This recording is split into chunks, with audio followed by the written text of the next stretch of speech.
Hi viewers, welcome to our channel. ప్రస్తుతం మనతో పాటు సీనియర్ జర్నలిస్ట్ దాము బాలస్ సార్ అన్నారు. వారితో మాట్లాడదాం. నమస్కారం సార్. నమస్తే సార్, మహేష్ బాబు గారు అండ్ త్రివిక్రమ్ గారు వీళ్ళ కాంబినేషన్లో వస్తున్న మూవీ గుంటూరు కారం మరి ఈ నెల 12కి రిలీజ్ కాబోతుంది. అయితే దీనికి సంబంధించిన ట్రైలర్ని నిన్న రిలీజ్ చేశారు సార్. మరి ఈ ట్రైలర్ పైన మీ ఒపీనియన్ ఏంటి, ఎలా ఉంది, మరి దీన్ని బట్టి సినిమా ఎలా ఉండబోతుంది అంటారు సార్? ట్రైలర్ అయితే ట్రెమెండస్ సక్సెస్ అయింది. నిన్న రిలీజ్ అయితే ఇప్పటికీ 21 మిలియన్ ఉంది. అవును. సో 2 కోట్ల పైన వ్యూస్ ఉన్నాయి. ఇక కుర్చీని మడత పెడితే పాట అయితే అది ఇంకా పెద్ద ఎత్తున వైరల్ అయిపోయింది. దాదాపు అది 25 మిలియన్ వ్యూస్ వచ్చాయి ఇప్పటికి 8 రోజుల్లో. అవును. వ్యూస్ రావడమే కాకుండా దాన్ని బిట్లుగా చేసి రీల్స్ విపరీతంగా వస్తున్నాయి. అమ్మాయిల డ్యాన్సులు, అది ఈ మధ్యకాలంలో అలా పుష్ప తర్వాత ఈ స్థాయిలో పాపులర్ అయిన సాంగ్గా మనం ఇది చెప్పుకోవచ్చు. పుష్ప పాటలు మనకి ఇలా వైరల్ అయినాయి. దాని తర్వాత ఇది నిజానికి పుష్ప అంటే అది పాన్ ఇండియా సినిమా, కానీ మహేష్ బాబుది పాన్ ఇండియా సినిమా కాదు, ఓన్లీ తెలుగు వరకే. అయినప్పటికీ ఒక పాన్ ఇండియా సినిమాకి ఎంత క్రేజ్ వస్తుందో అంత క్రేజ్ ఈ సినిమాకు వస్తుంది. దాదాపు 5400 పైన ప్రీమియర్ షోలు వేస్తున్నారంటే ఇప్పటివరకు ఏ సినిమాకి కూడా, తెలుగు సినిమాకి ఏ సినిమాకి కూడా ఇన్ని ప్రీమియర్ షోలు వేయలేదు.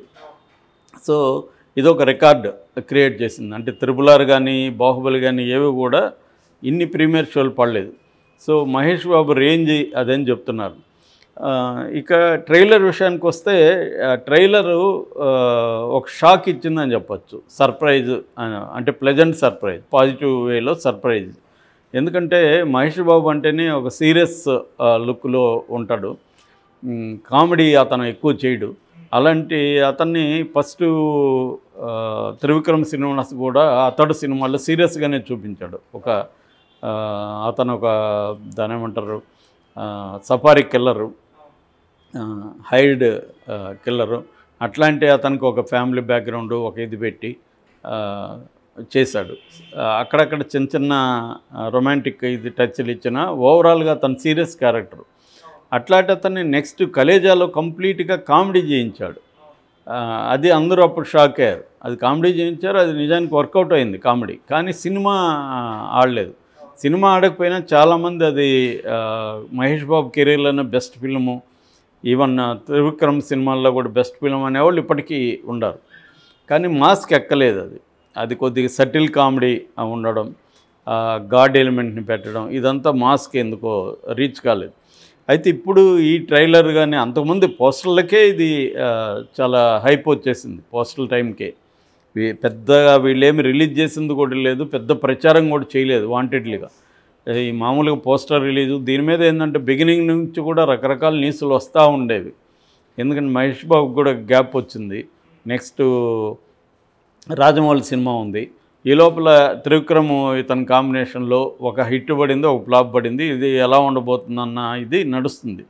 స్క్రిప్ట్ స్టేజ్ నుంచే స్క్రిప్ట్ చాలాసార్లు రిజెక్ట్ చేశాడు మహేష్ బాబు అన్నదే అప్పట్లో వార్తలు వచ్చాయి. తర్వాత షూటింగ్ కూడా 2-3 సార్లు రీషూట్లు జరిగాయి. ముఖ్యంగా స్టంట్ మాస్టర్లు మార్చారు, స్టంట్స్ కరెక్ట్గా రావట్లేదని అసహనం వ్యక్తం చేస్తున్నాడని ఇలాగంతా వచ్చాయి. అంటే త్రివిక్రమ్ శ్రీనివాస్కి కూడా ఇది ఈజీ ప్రాజెక్ట్ కాదు. ఆయన అన్ని పెద్ద హిట్లు ఇచ్చినప్పటికి కూడా మళ్ళీ ఫస్ట్ టైం డైరెక్ట్ లాగా కష్టపడాల్సిన పరిస్థితి త్రివిక్రమ్కి వచ్చింది. ఎందుకంటే ఇవాళ మొత్తం పాన్ ఇండియా సినిమాలకి తెలుగు సినిమా ఎంటర్ అయిపోయి, ప్రభాస్ కానీ, ఇటు రాజమౌళి కావచ్చు, లేకపోతే అల్లు అర్జున్ కావచ్చు, వీళ్ళందరూ ఎంటర్ అయిపోయి మొత్తం పాన్ ఇండియాలోనే తెలుగు అనేది ఇవాళ పాపులర్ అయిపోయింది. తమిళ్ని డామినేట్ చేసేసి సౌత్ ఇండియాలో తెలుగు అనేది. ఒకప్పుడు బాంబేలో తెలుగు అంటే ఎవడికి తెలియదు, మద్రాసే అనేవాళ్ళు మనల్ని అందరినీ. తెలుగు అనే ఇదే ఉండేది కాదు. రామ్ గోపాల్ వర్మ అక్కడికి పోయినా కూడా ఈయన అక్కడ హిందీ వాడైపోయాడు, కానీ తెలుగుని ఈయనకేం పెద్ద ఇంట్రెస్ట్ లేదు. సో అంతకుముందు రాఘవేంద్రరావు లాంటి వాళ్ళు అక్కడ సినిమాలు తీశారు. రాఘవేంద్రరావు నాకు తెలిసి ఒక 13 సినిమాలు తీశాడు అక్కడ హిందీలో. అయినా ఎప్పుడు కూడా తెలుగు డైరెక్టర్ హిందీలో తీశాడు అన్న ఇది గుర్తింపు రాలేదు ఆయనకి. సో అది ఫస్ట్ బ్రేక్ చేసింది ఒక రకంగా రాజమౌళి. తెలుగు అనేది ఒకటి ఉంది, తెలుగు ఫీల్డ్ ఉంది అనేది వాళ్ళకి గుర్తు చేయగలిగాడు. సో ఈ కాంటెక్స్ట్లో కథలు చేయడం కానీ హీరోలకు కూడా ఇప్పుడు ఛాలెంజ్ అయిపోయింది. ఈ పాన్ ఇండియా స్టోరీలు ఎంచుకోవాలి, ఎంచుకున్న తర్వాత దాన్ని పాన్ ఇండియా స్టైల్లో తీయాలి. ఇదంతా వెరీ రైటర్లకి కానీ, ఇటు డైరెక్టర్లకి, ఇటు హీరోలకి అందరికి కూడా ఛాలెంజెస్ పెరిగాయి. ఈ కాంటెక్స్ట్లో మహేష్ బాబు పాన్ ఇండియా వద్దని డిసైడ్ అయ్యి ఓన్లీ ఫోకస్ చేయడం కూడా ఇంట్రెస్టింగ్ ఆస్పెక్టే. ఇప్పుడు ఎందుకంటే ప్రతి చిన్న చిత్కోళ్ళు కూడా పాన్ ఇండియా మూవీ అనేస్తున్నారు. అలాంటిది మహేష్ బాబు స్థాయి ఉన్న వ్యక్తి ఓన్లీ తెలుగుకే పరిమితం అయ్యి ఇంత బడ్జెట్, ఈ మధ్యకాలంలో మహేష్ బాబుకి హైయెస్ట్ రెమ్యునరేషన్ ఈ సినిమాకి ఇచ్చారని కూడా చెబుతున్నారు. సో ఈ కాంటెక్స్ట్లో ట్రైలర్ మీద విపరీతమైన అంచనాలు ఉన్నాయి. నిన్న అంచనాలని దాటినట్టుగానే చెప్పుకోవచ్చు ట్రైలరు. ఎందుకంటే ఇటు కామెడీ ఉంది, సెటైర్ ఉంది, వన్ వర్డ్ పంచ్ డైలాగ్స్ ఉన్నాయి, at the same time mass elements ఉంది, ఒక ఫ్యామిలీ డ్రామా ఉంది. ఓవరాల్గా ఇది పొలిటికల్ ఫ్యామిలీ డ్రామాగా మనం చెప్పుకోవచ్చు. ఇప్పటి వరకు ఉన్న కాంటెంట్ని బట్టి చూస్తే వీళ్ళ తాతయ్య ప్రకాష్ రాజు, అతను వైరి వెంకటస్వామి, ఆయన పేరు వైరా వెంకటస్వామి. సో ఆయన జనతా దళం అనే ఒక పార్టీకి ప్రధాన కార్యదర్శి. ఆ పోస్టర్ కూడా ఉంది. ఈవెన్ రమ్ మసాలా సాంగ్, దమ్ మసాలా సాంగ్ ఉంది కదా, ఆ దమ్ మసాలా సాంగ్లో మహేష్ బాబు కార్ మీద కూడా పోస్టర్ ఉంది, దాని స్టిక్కర్ ఉందన్నమాట, ఆ పార్టీ సింబల్. అంటే అర్థమైంది ఇతను ఒక ఫ్యామిలీ, ఒకప్పుడు ఫ్యామిలీలో ఉన్నాడు. రమ్యకృష్ణ వీళ్ళ మదరు ఇతన్ని బయట పంపించాల్సిన పరిస్థితి వచ్చి చిన్నప్పుడే కుటుంబానికి దూరం అయిపోయాడు. ఆ తర్వాత వీళ్ళ తాత జనతాదళం అనే ఒక పార్టీకి ప్రధాన కార్యదర్శి అయ్యాడు. ఇప్పుడు ఇతనికి రాజకీయాలంటే ఇష్టం ఉండదు. మామూలుగా ఇతను ఏంటంటే స్ట్రైట్ ఫార్వర్డు, ఏదైనా అటాక్ చేయడం, ఎదుర్కోవడమే ఉంటుంది. రాజకీయాలు ఏంటంటే వ్యూహాలు, ప్రతివ్యూహాలు ఇవన్నీ పన్నాలి, అవన్నీ ఇతనికి చేత కాదు. ఇట్లాంటి యాటిట్యూడ్ ఉన్నవాడు రాజకీయాల్లోకి ఏమంటాడు. అలాంటి కాంటెక్స్ట్లో ఇటు కుటుంబంతో ఎందుకు దూరం అయ్యాడు, రమ్యకృష్ణతో మళ్ళీ తల్లితో ఎలా కలిశాడు, తన తాత గోల్ని ఇతను ఏమైనా నెరవేర్చాడా లేదా, వీళ్ళనైనా జగపతి బాబుని ఎలా డీల్ చేశాడు, ఈ జనతాదళని తను ఓన్ చేసుకున్నాడా, ఇటువంటివి మన కథలో వస్తాయి.